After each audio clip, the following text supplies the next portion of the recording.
अगला पद है, मन की मन ही माझ रही, कहिए जाय कौन पै उद्धव, नाही परत कही, अवधि आधार आश आवन की, तन मन बिथा सही, अब इन योग संदेशन सुन सुन, बिरहिन बिरह दही, चाहति हुती गुहारि जित हिते, उतते धार बही, शूरदास अब धीर धरहि क्यों, मर जादा न लही।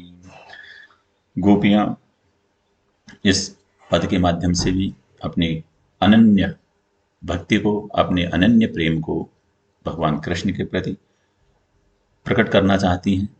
गोपियां कह रही हैं कि हे उद्धव, हमारे मन की मन ही माज रही, हमारे मन में जो बातें थी वह हमारे मन में ही रह गई हैं। माज माने मैं। मन की मन ही माज रही के द्वारा गोपियां कहना चाहती हैं कि हमने श्री कृष्ण को लेकर अपने मन में न जाने क्या क्या सपने संजोए थे। हमने सोचा था श्री कृष्ण लौट करके आएंगे और हमारे सारे दुखों को दूर करेंगे और हम परमानंद को प्राप्त हो जाएंगी, किंतु उनके संदेश से इस समय हमारे क्या हुआ, संकट घटे नहीं बल्कि संकट हमारे बढ़े हैं। हमें पता चला कि अब वो हमारे पास लौटकर नहीं आएंगे और हमारे स्वप्न स्वप्न ही रह जाएंगे। हमारी परमानंद की प्राप्ति की इच्छा हमारे मन में ही रह गई, अब वह कभी पूर्ण नहीं हो सकेगी। यह सब हमारी मन की इच्छाएं थी, परंतु वह मन की इच्छा हमारे मन में ही रह गई है। हे उद्धव कहिए जाय कौन पे उद्धव, हे उद्धव कहिए जाय कौन पे, हम अब अपने मन की बातों को किसके पास जाकर के कहें। ना ही परत कही, अब किससे कहें, किसी से कह नहीं सकती हैं। आज तक तो क्या था, अवधि आधार आश आवन की, भगवान श्री कृष्ण के श्याम सुंदर के आने की जो आशा थी उसके आधार पर हमने क्या किया, यह अवधि क्या कर दी, बिताई है, यह समय बिताया है और अपने तन मन की व्यथाओं को सहन किया, तन के कष्टों को भी और मन के कष्टों को भी, व्यथा माने कष्ट सभी हमने सहन किए कि हमारे भगवान आएंगे।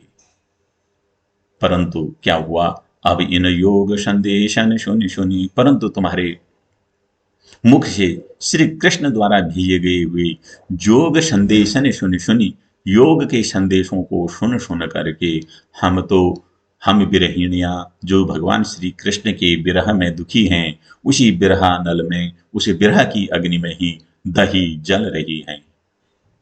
चाहत हुती गुहारी जितही ते जिधर से, हमें क्या थी, उद्धार की संभावना थी कि श्री कृष्ण हमारा उद्धार करेंगे।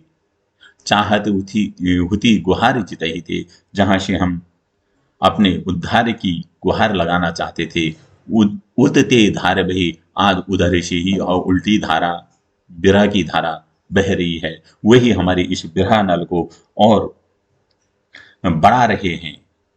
सूरदास अब धीर धर ही क्यों, सूरदास जी कह रहे हैं कि गोपियां कहती हैं कि अब हम कैसे धैर्य धारण करें, अब हम अपनी रक्षा कैसे करें और हम अपनी मन को कैसे धैर्य बढ़ाएं और धैर्य धारण करके धीरज रख करके भी करेंगे क्या, और मर्यादा न लही, और न अब हमें किसी प्रकार की कोई मर्यादा है, हमारे मन में कोई लाज और मर्यादा भी नहीं है।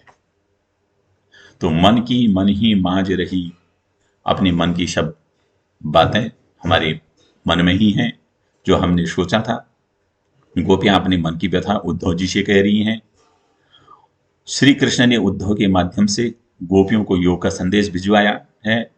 गोपियों को श्री कृष्ण से आशा थी कि श्री कृष्ण मथुरा से लौट करके उनके विरह को दूर कर देंगे, किंतु जब उन्होंने योग साधना का संदेश भिजवा दिया तो उनकी आशा का आधार ही समाप्त हो गया।